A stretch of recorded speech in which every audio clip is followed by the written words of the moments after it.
Bonjour à tous. Dans ce podcast de notre série dédiée au management et à la direction de crèche, Marie de France se penche sur la question de l'évaluation des membres de l'équipe qui fait partie intégrante des missions du directeur de crèche.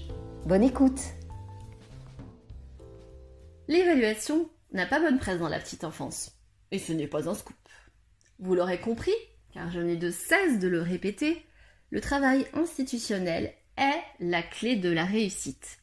Et il doit s'accompagner d'espaces de parole réguliers, préparés et ciblés, pour penser et acter l'organisation, et bien entendu, évaluer sa faisabilité, son déploiement, sa pertinence. Si l'action sociale a depuis 19 ans maintenant intronisé et pérennisé l'évaluation au cœur de ses pratiques professionnelles via le décret 2002, dans le secteur de la petite enfance, nous semblons encore quelque peu frileux et nous avançons à tâtons sur ce sujet. Lorsque l'on évalue un professionnel, on évalue ses actions et non pas la personne. Il est certain que parfois, en tant que directeur, il est nécessaire de trouver des ressources intérieures et extérieures pour prendre de la distance et ne pas rester seul face à une situation complexe, tant au niveau du personnel, des familles que des enfants. La définition des valeurs communes, la collaboration et l'ouverture favoriseront l'évaluation, le réajustement, le soutien et la formation continue pour une implication basée sur la confiance et une participation active de tous. Cependant, cet adage qui est certes bien connu, mais parfois peu pratiqué, la confiance n'exclut pas le contrôle, parle de lui-même. Vous devez d'évaluer les actions des professionnels de votre équipe et les conditions qui leur ont permis ou non d'atteindre les objectifs que vous leur avez fixés. Car il n'y a pas de secret. Pour trouver la bonne posture professionnelle, votre équipe a besoin d'être évaluée. C'est un acte de management et aussi de communication. L'évaluation vous permettra d'ajuster votre accompagnement, de modifier les actions proposées et d'élaborer de nouveaux objectifs. En tant que directeur, vous accompagnez votre équipe et cette idée d'accompagnement semble bien plus noble que celle de l'évaluation. Pourtant, les deux sont intrinsèquement liés. L'accompagnement vous semble louable car le verbe accompagner conjugue deux idées, celle d'être avec et celle de déplacement en commun. Le terme d'accompagnement évoque aussi, par le partage, quelque chose de substantiel pour l'existence humaine. L'accompagnement pose un objectif d'ouverture aux autres, par une présence relationnelle, par un dialogue, par une implication. En tant que directeur, on attend de vous que vous communiquiez avec votre équipe, vous la motiviez, vous puissiez les accompagner, gérer les situations critiques et organiser l'activité, autant d'actes de management qui représentent une responsabilité assumée. Mais la vérification fait aussi partie de cette équation. Elle vous permet de sortir de l'à peu près, de l'implicite, pour objectiver les pratiques professionnelles. Cette vérification intervient sous plusieurs formats. Observation en section, réunion d'équipe et aussi entretien. Pour vous assurer que tout roule comme vous le souhaitez, il est essentiel d'obtenir l'adhésion de votre équipe et pas des réponses de conformisme liées à votre statut. Pour cela, vous devez déployer un dialogue régulier avec votre équipe sous le format d'entretien. L'entretien est une relation d'échange qui sert aussi bien à donner des consignes, des directives, des informations, qu'à échanger des idées, des opinions, des points de vue, mais permet aussi de comprendre les motivations, les freins, les inquiétudes et les attentes.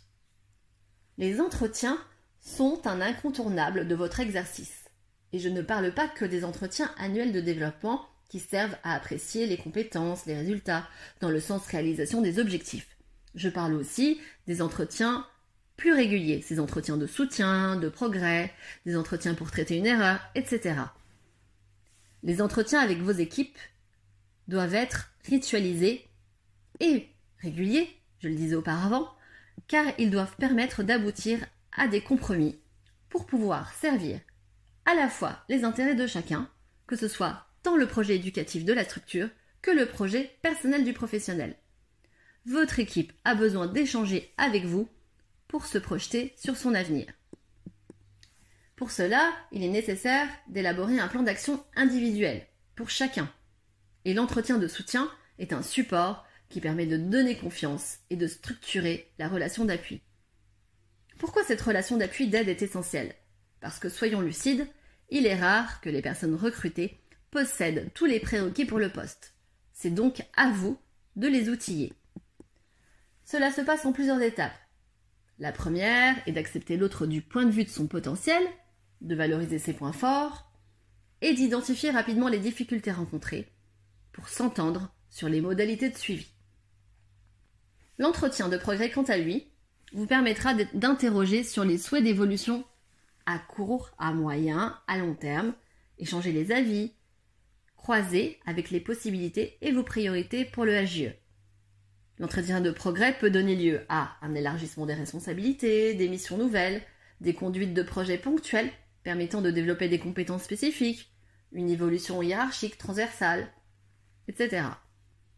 Mais revenons-en à l'évaluation et aux fameux entretiens d'évaluation ou d'appréciation.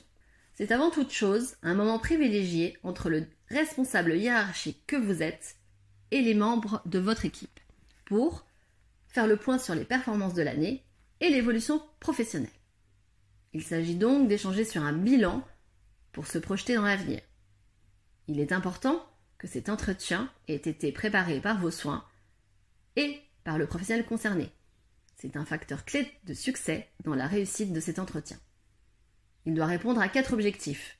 Évaluer les succès et les difficultés rencontrées par le professionnel par rapport aux objectifs fixés l'année précédente. Évaluer ses compétences et identifier les voies de progrès. Fixer les objectifs pour l'année à venir en précisant les moyens pour les atteindre ainsi que les indicateurs de mesure nécessaires à l'évaluation future. Et enfin, formuler des projets de développement professionnel. L'évaluation devient un lieu de rencontre où la pratique éducative va se nourrir de méthodologie. On donne bien des étoiles à un restaurant, des palmes d'or à des films. Porter des appréciations sur un travail effectué est indispensable pour que le travail prenne de la valeur. Vous faites fonction d'analyste.